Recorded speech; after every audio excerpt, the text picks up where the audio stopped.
Coucou ma championne, avant d'entrer dans le vif du sujet, je tiens absolument à te présenter mon guide ultime de la transformation physique pour femmes après 40 ans. Dans ce guide, je vais te présenter en 5 jours toutes les étapes d'une transformation physique durable et établie, et notamment on va parler de comment s'entraîner pour se transformer. Je vais te présenter des études de cas concrètes, du contenu à haute valeur ajoutée que tu retrouveras nulle part ailleurs. Pour ça, il suffit juste de te rendre en lien dans la description. À toi de jouer, entrons dans le vif du sujet. Voilà une question intéressante. S'entraîner à la maison ou en salle de sport, lequel est le plus efficace? Et là, le problème, c'est que dès que tu vas te rendre dans les néants d'Internet, on va toujours te dire que l'un est mieux que l'autre. Et bien souvent, on va te dire qu'aller t'entraîner en salle de sport, c'est bien plus efficace. C'est ce qu'il y a de mieux pour parvenir à sculpter ton corps. Sauf que c'est complètement faux. C'est complètement faux et tout ça, je préfère tout de suite te présenter un cas concret. C'est le cas de Laure, l'une de mes championnes, qui n'a fait que s'entraîner à la maison et qui a réussi littéralement à faire une recomposition corporelle, à baisser son pourcentage de masse grasse tout en augmentant sa masse musculaire sans lever une seule haltère. Donc, il faut savoir qu'un bon programme d'entraînement, en réalité, ce n'est juste que des patterns de mouvement. C'est-à-dire qu'aujourd'hui, je veux plus que tu penses en termes d'exercices, contrairement à ce qu'on pense, on te donne des noms d'exercices, mais je veux que tu penses en termes de patterns de mouvement. Je te présente ici des élévations latérales. Les élévations latérales, c'est tout simplement le fait de lever l'épaule de cette façon. Donc, que tu lèves l'épaule de cette façon avec un sac à main, avec un élastique ou avec un câble ou avec des haltères, ce sera toujours le même mouvement. Des mouvements font l'activation de certains groupes musculaires. C'est-à-dire que ce que tu dois te dire, c'est que les muscles de ton corps te permettent juste de faire des mouvements. Ça permet d'articuler ton corps. Tu as les articulations, tu as les joints, tu as les jonctions, tu as les os. Mais du coup, ce qui fait que tes membres peuvent bouger, en réalité, c'est grâce à tes muscles, grâce à ces activations musculaires. Donc le but d'un programme d'entraînement de musculation n'a que pour but de mettre sous une contrainte supérieure à ce que la vie a tendance à mettre et à imposer à ton corps, de sorte à pouvoir le faire progresser. C'est le but de faire des exercices qui sont spécifiques et surtout à l'heure d'aujourd'hui où on fait plus trop de métiers de labeur, c'est-à-dire on porte de moins en moins de choses, la vie nous pousse à être de plus en plus sédentaires, on voit qu'on monte de moins en moins les escaliers, on a des ascenseurs, on a des escalators, etc. Donc, plus que jamais, aujourd'hui, on a besoin de mettre notre corps sous contrainte. Mais c'est là où on va se dire, oui, mais il faut que ce soit efficace, il faut que j'ai mal, il faut que je souffre. Non. Le but, c'est de stimuler les muscles et pas de les annihiler. Contrairement à ce qu'on pense, le but c'est pas de détruire son corps, c'est pas de lui faire du mal, ça va être juste d'apporter un niveau de stress suffisamment important pour aider le corps à se reconstruire, parce que c'est de ça dont il s'agit. C'est-à-dire que quand tu vas effectuer un ensemble de mouvements, ton corps, lui, va créer des micro-lésions, c'est-à-dire les muscles vont créer des micro-lésions, donc ils vont se dégrader en quelque sorte pendant un certain temps, et puis après, de par la récupération, de par ton hygiène de vie, de par ton alimentation, de par le sommeil, le fait d'abaisser tes niveaux de stress, va faire que ton corps va surcompenser. Donc là, tu peux imaginer que c'est comme si tu étais un peintre et que tu avais un mur et tu mets une couche de peinture, t'attends que ça sèche, tu remets une couche de peinture, t'attends que ça sèche. Tout de suite, tu vois que le mur, oui, il commence à changer de couleur. Mais à long terme, si tu fais ça pendant plusieurs années, par exemple, tu vas voir qu'il y aura une belle épaisseur, finalement, qui va apparaître. Et c'est là où il y a le gros mythe aussi, où on se dit, dès qu'on a fait un exercice, tout de suite, ah mince, j'ai pris des cuisses, j'ai fait juste un mois de musculation et j'ai pris des bras et ils ont été de plus en plus volumineux et de plus en plus épais. Souvent, ce biais, il vient du fait que les gens, dès qu'ils se mettent à faire un peu plus de sport, ils se mettent à plus manger. Et comme souvent chez la femme, les zones de répartition des graisses, c'est au niveau des bras, l'arrière des bras, au niveau des cuisses, de la culotte de cheval notamment. Et si on se met à se suralimenter, ce sera un lieu de stockage et il y a un biais cognitif qui se crée où on pense que du coup on fait de la musculation, donc on gonfle, on fait de la gonflette en quelque sorte et que nos muscles se développent du jour au lendemain. Si c'était aussi simple que ça, aujourd'hui je serais bien plus volumineux que ça. Et du coup, Arnold Schwarzenegger, ça voudrait dire qu'il il s'est levé un matin, il a baillé 2 coups, il a levé une haltère et tout s'est fait. Non, c'est un processus, c'est vraiment, tu peux t'imaginer là avec ton rouleau de peinture en train de mettre une couche chaque jour et de te dire que si aujourd'hui sur ton mur tu mets une couche, puis une couche, puis une couche, avant de voir une épaisseur et quelque chose qui est en train de se passer sur ton mur, il faudra appliquer de nombreuses couches. Donc en fait, ce qui fait qu'un programme est efficace, c'est le fait de reproduire ce comportement finalement dans la durée. Et c'est le problème qu'on a, c'est que souvent on cherche à faire les choses à la perfection, mais cette perfection nous pousse à l'inaction en fait, où on aura tendance à se dire oui mais il faut absolument que j'aille en salle de sport pour que ce soit efficace. Et si je vais pas à la salle de sport, ça sert quelque part à rien. Non. Comme je te l'ai montré, si aujourd'hui tu es par exemple incapable de faire des pompes, pour être cette femme forte et tonique, tu dois finalement progressivement devenir capable. Et chaque athlète a été un jour un amateur. Moi, je m'en rappellerai toute ma vie. La première fois que j'ai fait des pompes, je suis arrivé et je me suis retrouvé vautré au sol et incapable de faire quoi que ce soit. Aujourd'hui, je suis capable d'en faire à une main et ça s'est pas fait du jour au lendemain.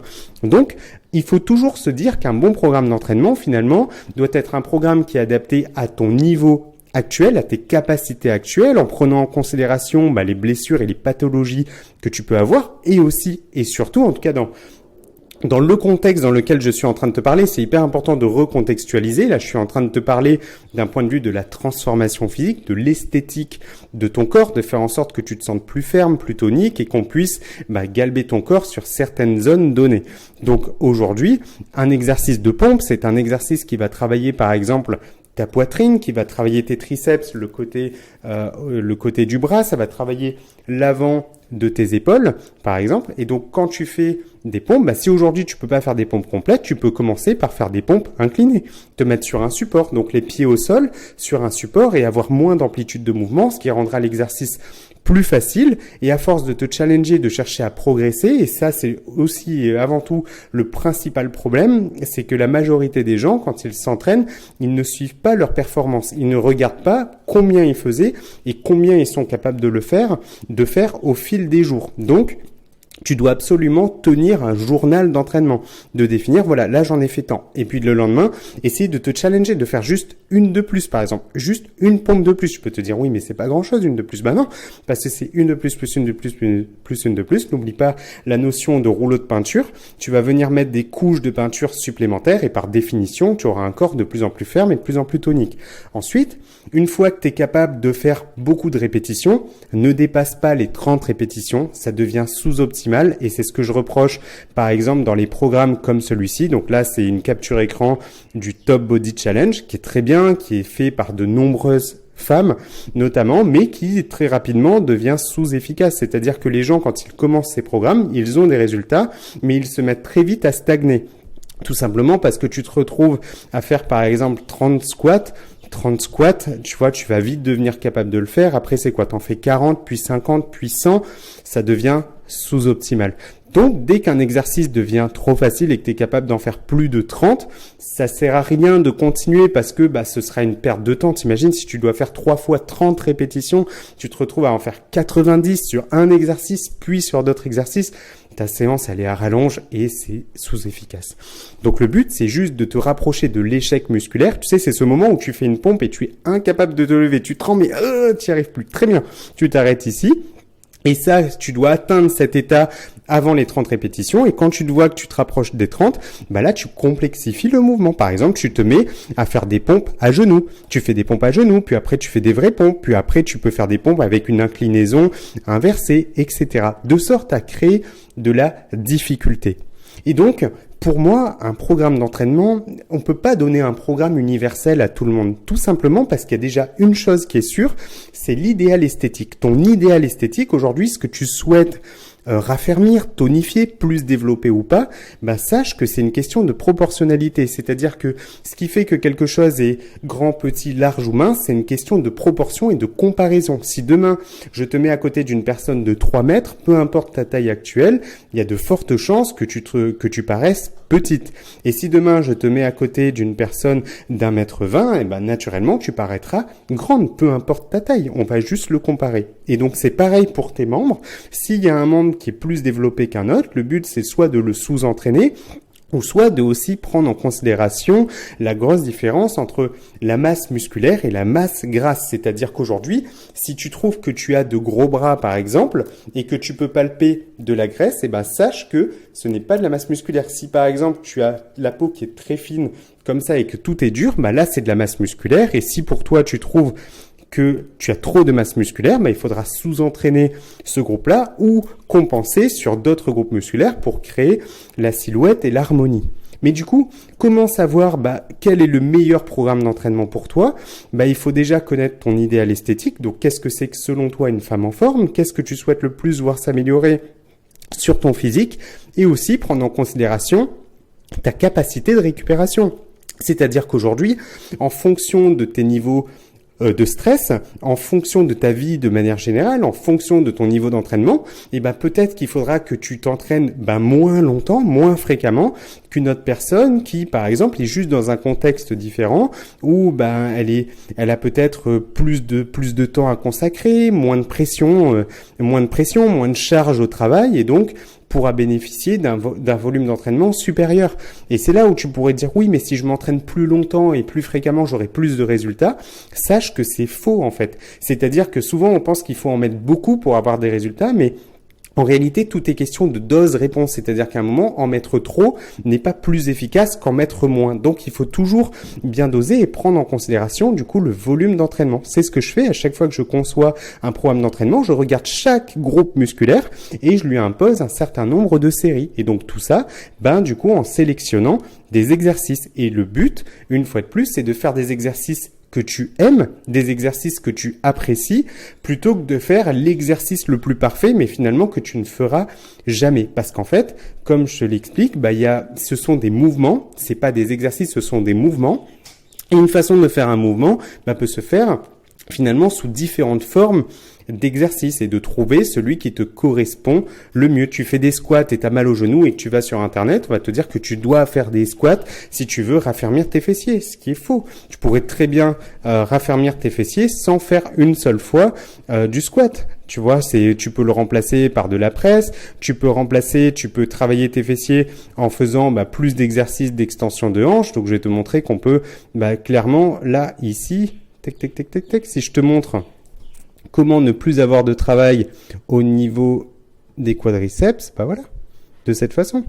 Là, si je te déduis ça, si je te déduis ça, voilà, on se retrouve avec un très faible travail au niveau des quadriceps. Tu vois, par contre, on a un gros travail au niveau des fessiers. On a un travail qui est supérieur. Et si tu veux rajouter du travail au niveau des fessiers, il suffit juste d'augmenter un peu les séries sur certains exercices. Donc, c'est vraiment quelque chose comme ça sur lequel on joue, où on vient varier. On dit qu'on va faire tant de séries sur tel exercice, tant de séries sur celui-là. Et c'est ce qui vient faire le programme qui est fait pour toi, qui est designé pour toi en fonction de tes capacités actuelles, de ton niveau actuel et de tes envies. Donc, il y en a qui préfèrent aller en salle de sport et c'est vrai que l'avantage de la salle de sport, c'est que tu as plus de matériel. Donc, on va dire que tu as plus de variété dans ta sélection des exercices parce que tu as des machines. C'est vrai que pour progresser, c'est un peu plus facile tout simplement parce que tu vas pouvoir mettre des charges supérieures au fur et à mesure. Mais sache que pour t'entraîner à la maison efficacement, tu peux tout à fait te prendre des élastiques. Et l'avantage des élastiques, c'est que tu peux ajouter plus de tension en le tendant davantage et donc ça ajoute plus de difficultés. Donc c'est vrai que t'entraîner à la maison, ça te demande un peu plus de réflexion pour avoir des exercices efficaces. Sinon, tu te retrouves à faire un peu la même chose que tu trouveras sur YouTube. Mais sache que si tu as des connaissances en termes de mouvement, c'est-à-dire que tu comprends vraiment comment fonctionne ton corps, tu es capable de le mettre sous contrainte avec des élastiques, des sacs. Tu peux prendre des livres pour ajouter de la difficulté. Tu peux jouer sur les inclinaisons, il y a diverses façons de progresser. Mais du coup, sache que tu t'entraînes à la maison ou à la salle, je te garantis que tu auras littéralement les mêmes résultats. Sauf passer un certain stade où tu deviendras très avancé en musculation, ça va devenir plus compliqué de progresser. Ce n'est pas impossible, ça va te demander d'investir dans un peu plus de matériel. Par exemple, là, je t'inviterai à t'acheter, commencer à acheter des haltères, acheter des poids, des disques. Là, ça va te permettre d'ajouter plus de difficultés. Mais Mais vraiment, que ce soit maison ou salle de sport, tu auras littéralement les mêmes résultats. Donc, si tu te sens mieux dans une salle parce que c'est plus propice par rapport à ton organisation, que tu te sens mieux, voilà, de distinguer maison, famille et travail et loisirs, à ce moment-là, tu vas faire ça dans une salle. Mais si tu arrives et que pour toi, c'est plus optimal, par exemple, si tu es en télétravail, de t'entraîner pendant 15, 20 minutes ou 10 minutes pendant ta pause déjeuner, ce sera très bien.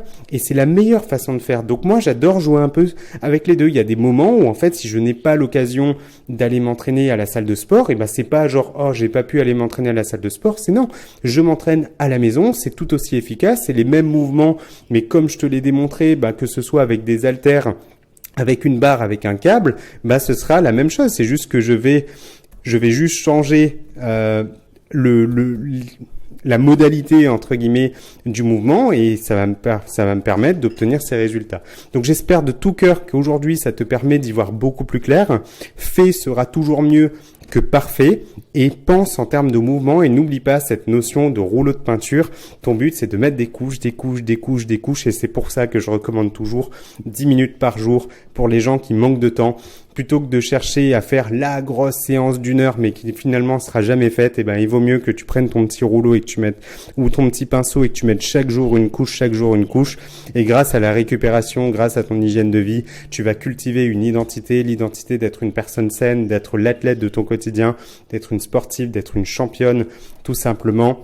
Et ça va te permettre de prendre le rythme. Et des fois, dans ta vie, tu vas pouvoir aller t'entraîner en salle de sport, puis te dire, non, ce sera à la maison. Il y a des fois où tu vas pouvoir t'entraîner pendant 2 heures.